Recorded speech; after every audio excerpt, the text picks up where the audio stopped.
Regardez-moi ça. Les rues de Montréal, à 6h40 du matin. C'est juste exceptionnel avec un temps magnifique. Et pour moi, la journée est terminée. Lorsque je dis la journée est terminée à mes coachés, nos participants, à aucun moment ils vont me dire « Mais quoi Franck? Non, tu t'es trompé, c'est le début de la journée !» Ils vont comprendre exactement ce que je veux dire. Lorsque je dis la journée est terminée, il est 6h40 du matin, à des gens qui ne me connaissent pas, what the fuck? Je vous explique. Et je le disais notamment à des étudiants en école de commerce supérieure quand j'intervenais. Retenez ce terme. Que vous soyez plutôt axé sur le développement du leadership ou très cartésien dans des formations traditionnelles ou aucune formation et autodidacte, et les deux ne sont pas incompatibles. Anticipation égale pouvoir. Anticipation égale pouvoir. Est-ce qu'en 2008, c'était le bon moment de vendre sa maison aux États-Unis? Non.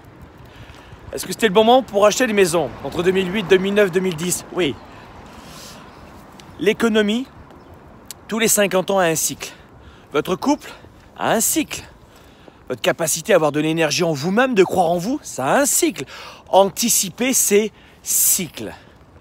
Cette vidéo ne vous laisse pas à penser que tout est facile, rapide et immédiat.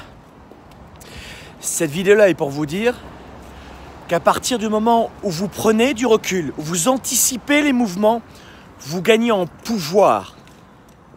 Pas le pouvoir de Superman, c'est un film, mais en pouvoir de décision, d'action et de choix. Ce que nous voulons aujourd'hui, c'est pas avoir la vie plus facile, c'est avoir plus de choix. Qu'est-ce que c'est? Voilà. Trottoir barré. Utilisez l'autre trottoir.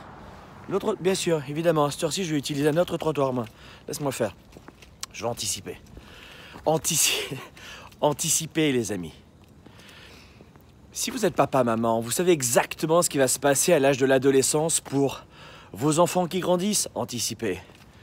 Vous savez que, j'en sais rien, il est 18h, vous avez eu une mauvaise journée et qu'à chaque fois que vous avez une mauvaise journée, qu'il est 18h, eh bien, la communication n'est pas terrible. Anticipez.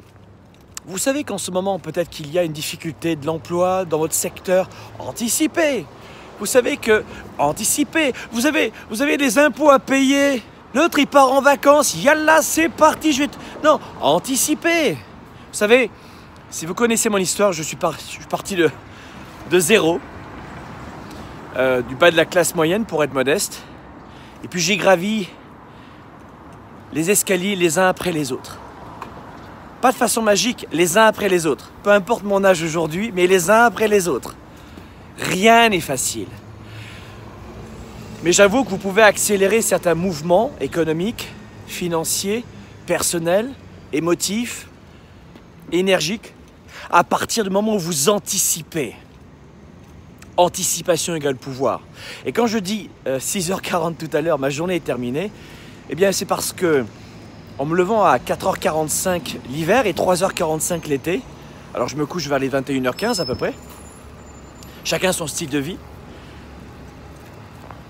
eh bien je pense à toute la stratégie le matin même. La veille, je suis plutôt dans la gratitude, dans les bons moments de la journée, dans la visualisation, dans la lecture notamment. Mais le matin, j'en suis dans la stratégie. Et lorsqu'il est 6h40 et que j'ai terminé ma séance de sport, j'en suis dans l'implémentation. Je n'ai qu'à mettre en œuvre, je n'ai qu'à mettre en pratique. Il n'y a quasiment plus de, entre guillemets, de réflexion.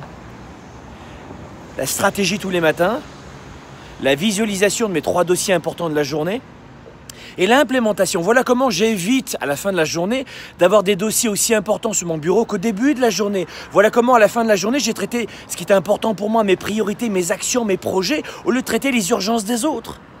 Combien d'entre vous qui me regardent en ce moment gèrent en permanence les dossiers des autres, les courriels, les téléphones, les SMS, les rencontres, les gens qui rentrent dans vos bureaux, les appels en permanence, au lieu de gérer vos priorités? Je ne dis pas qu'il ne faut pas s'occuper des autres, oh, loin de là.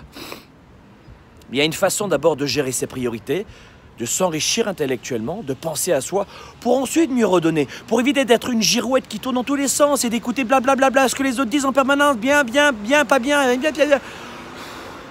Gérer ce qui est bien pour vous, et ensuite vous pourrez aider les autres. On n'a pas besoin de girouettes à notre époque. Anticipez.